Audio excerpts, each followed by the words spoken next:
The Camelot School in Peckham was closed for 3 weeks after asbestos was exposed by workmen in the kitchens. But by then, the Education Authority ILEA had already told staff to go ahead and prepare meals for children there. Meals which were also sent to 2 other local schools. The kitchens were later closed completely, but because of the outcry, local MP Harriet Harman organised an independent report. Today, that's revealed that the youngsters' meal of mince and dumplings was probably not contaminated.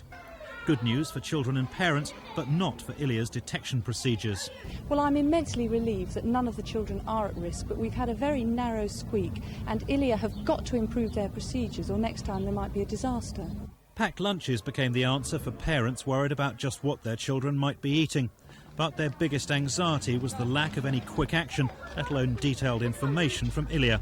A concern still voiced by the union, which represents staff who worked in the contaminated kitchen. The authorities' test taken late on in the afternoon indicated 100 times the acceptable limit in terms of asbestos in the air. I mean, it's quite clear that our evaluation is that when the asbestos was being cleaned up by our staff, that they could well have subjected themselves to asbestos levels of in excess of 1,000 times the acceptable limit.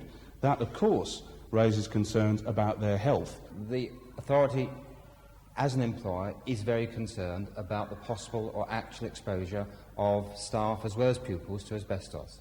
They very much regret that this incident occurred and I think would want to do everything possible to stop it occurring again. They clearly can't write out the past, but they have, as part of an assessment of the risk to the staff, commissioned an independent inquiry.